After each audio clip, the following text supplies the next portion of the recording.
Now, let's look at the next thing. We're going to look at wages. And what is a wager? All right, what is a wager? Basically a bet between friends, right? These contracts are valid but unenforceable. This is the pirate's example. I bet with you 1,000 rand, or Bafana, which is like a bigger joke at this point. I bet you 1,000 rand that Bafana will qualify for the World Cup. All right?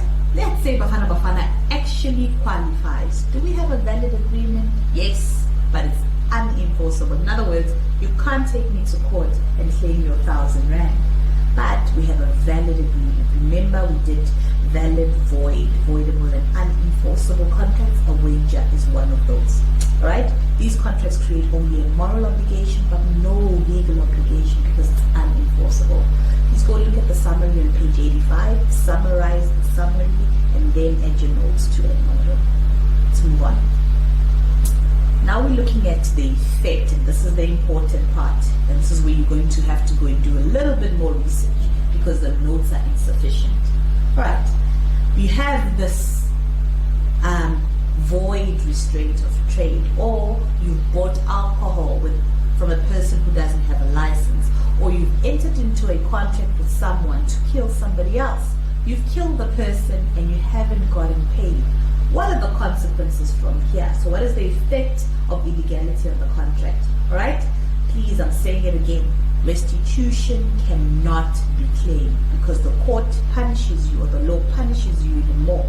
It says if you get into a contract that is unlawful, no restitution. So if one of the parties has performed but the contract is void, he or she is not allowed to recover the performance.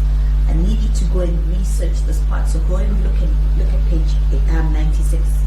Two rules apply, and I want you to understand both rules. This is where your research is.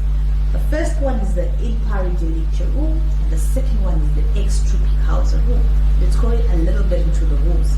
All right? The in pari delicta rule applies where both parties are equally guilty. In other words, you both know you need a license to buy and sell alcohol. Equally guilty of entering into an illegal agreement, and it entails that the party in possession of an item is in a stronger position. In other words, you've already paid me, or I've already killed your brother, and you haven't paid me. Me, who has the brother that's died, is in a stronger position.